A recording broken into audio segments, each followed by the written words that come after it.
Yani çerçeve yasanın hazırlanma sürecinde Kürt hareketiyle ortaklaşılmadı. Yine toplumun diğer kesimleri de bu çerçeveden bir haber durumda. Yani böylesi bir tutumla hazırlanan çerçeve çözüme katkı sunabilir mi? Evet. Öncelikle şunu ifade etmek gerekiyor. Eğer böylesi bir çerçeve yasa hazırlanıyorsa bunun içeriği kadar hazırlanma süreci de önemli. Çünkü hazırlanma yöntemi ve süreci aynı zamanda içeriği de belirliyor. Biz sıradan bir teknik yasadan söz etmiyoruz. Son 200 yılı bulan, işte son 40 yılını çatışmayla geçiren bir devasa boyutlara varan bir Kürt meselesinden bahsediyoruz. Dolayısıyla bu sorun çözülürken, çözülme adımı atılırken ortaya konulacak ilk yasanın muhataplarıyla, Kürt siyasi hareketiyle, sivil toplum örgütleriyle, mağdur aileleriyle birlikte ve toplumun tüm kesimiyle birlikte hareket edilmesi gerekiyor. Şimdi dünya deneyimlerine baktığımız zaman da bize ortak bir gerçekten söz eder. Bu gerçek şudur: eğer toplum kendisini sürecin öznesi olarak görmezse süreçlerin başarı şansı da yok.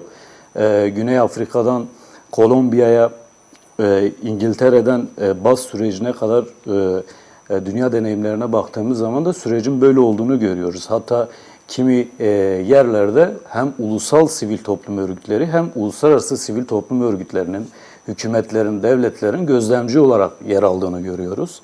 Ama Ekim 2024'ten beridir devam eden süreçte ne yazık ki böyle bir durum, böyle bir yöntem izlenmedi. Milli Kardeşlik, Dayanışma ve Demokrasi Komisyonu denilen bir komisyon oluştu. Tabii ki bu da önemliydi. Çünkü meclis çatısı altında ilk defa böyle kapsamlı siyasi partilerin yer aldığı, sivil toplum örgütlerinin ve mağdurların dinlenildiği bir süreci izledik, gördük. Ama sürecin yöntemine ve işleyiş tarzına baktığımız zaman, meclisin raporuna baktığımız zaman devletin Cumhuriyet kodlarından ayrılmadığını görüyoruz. Bunun en somut örneği komisyonda dinlenen Barış annesinin Kürtçe konuşmasına da izin verilmedi. Ve komisyon sonucu ortaya çıkan raporun tamamen güvenlik odaklı, terör odaklı, tırnak içinde terör odaklı bir perspektifle hareket ettiğini görüyoruz. Şimdi devam eden süreç içerisinde kimi sivil toplum örgütlerinin raporları, çözüm önerileri de oldu. Bu çözümün nasıl işlemesi gerektiğine dair öneriler ortaya çıktı. Biz Diyarbakır Barosu olarak da bir rapor hazırladık, önerilerimizi sunduk. İnsan Hakları Derneği, Özgürlük için Uçlar Derneği ve birçok hukuk kurumu buna dair önerilerini sundu. Ancak gelinen aşamada bunların dikkate alınmadığını, sadece devlet kanalından gizli görüşmelerle bu sürecin işlediğini görüyoruz. Ve bu yöntemle de kalıcı bir barışın yaşam bulma şansını az görüyoruz.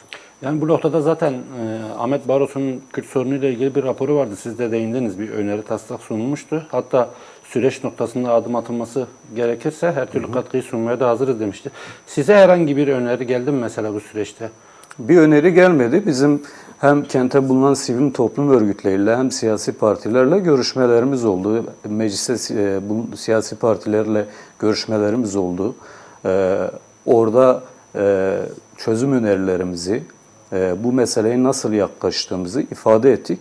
Yalnız devlet kanadından, hükümet kanadından bize dönük bir talep gelmedi.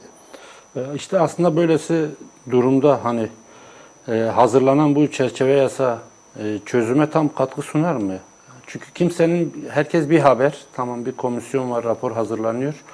Ama ne Kürt Özgürlük Hareketi, ne sivil toplum örgütleri, ne hukuk örgütleri kimse dahil değil. Yani sizce bu dahiliyet önemli değil miydi? Az önce bahsettiğimiz gibi mecliste kurulan komisyonun aslında hedefinin bu olması gerekiyordu.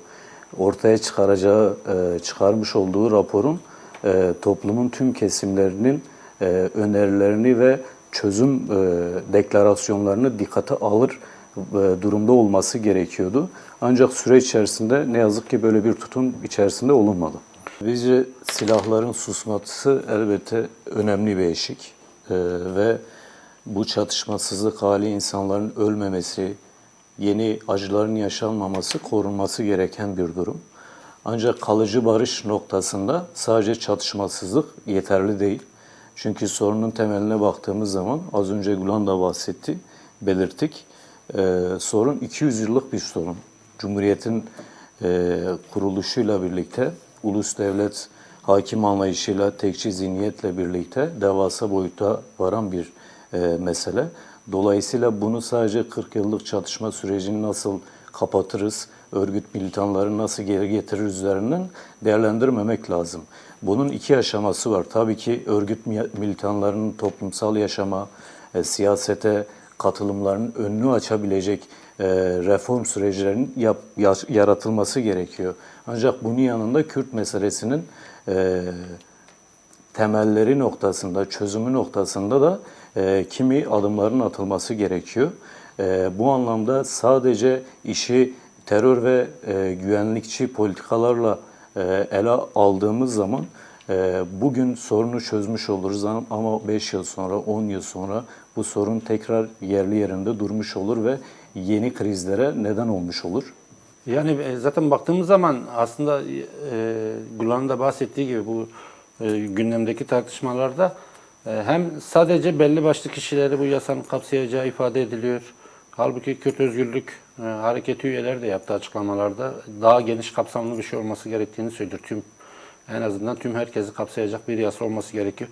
Bu da bir eksiklik değil midir yani?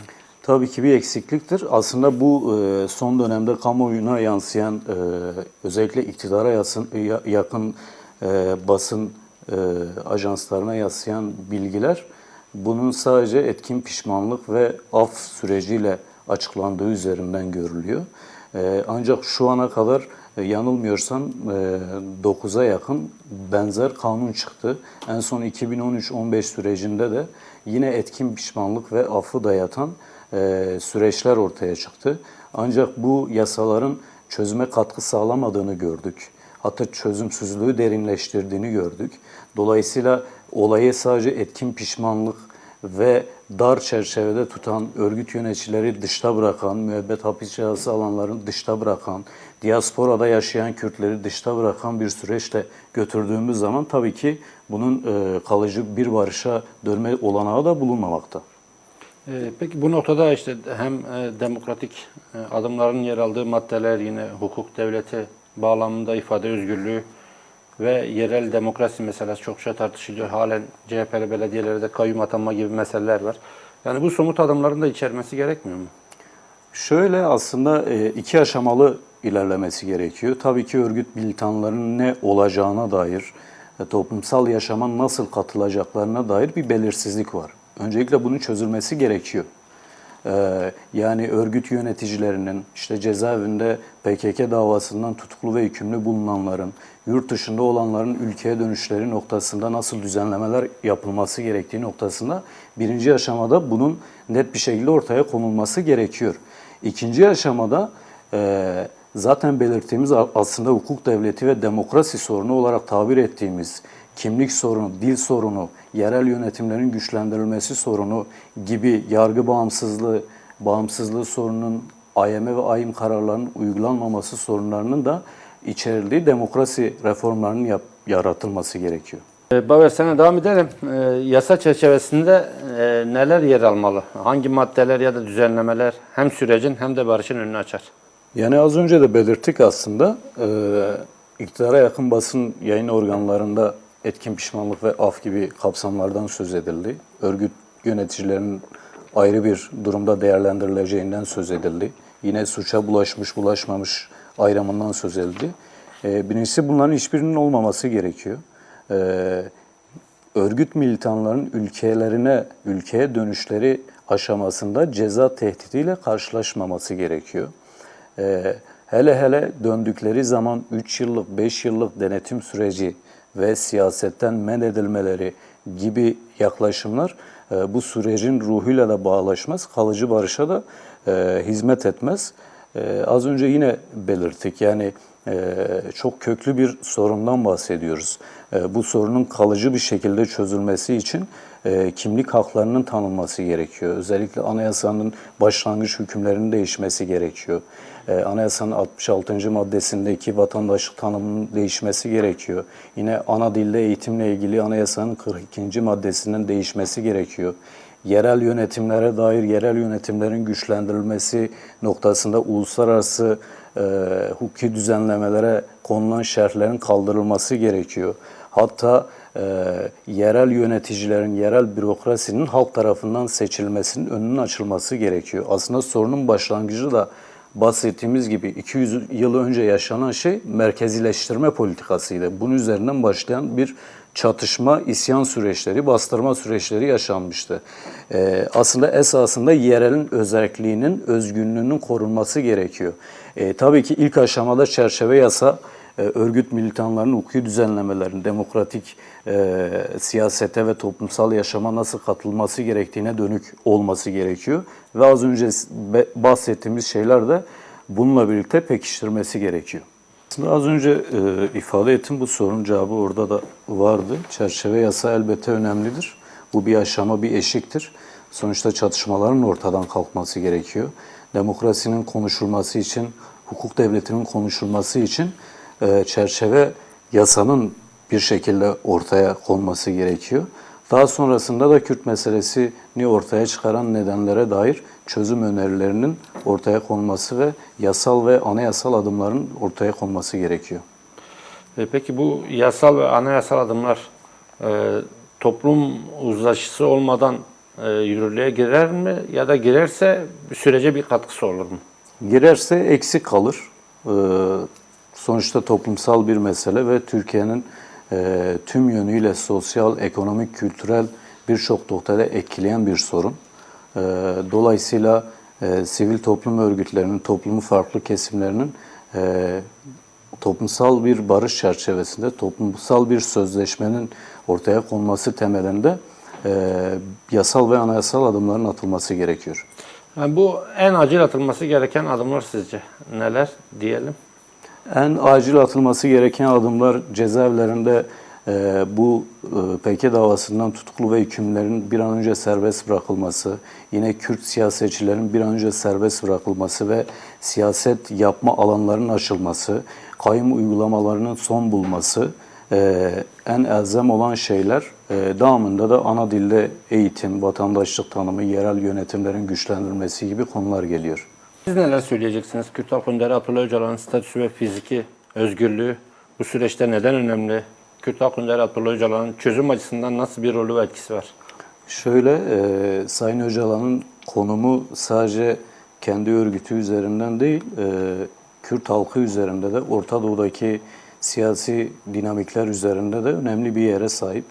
Orta Doğu'daki son 2 yıldır gelişen savaş süreci, Irak'ta, Suriye'de gelişen değişim, dönüşüm süreci aslında Sayın Öcalan'ın konumunu da önemli hale getiriyor.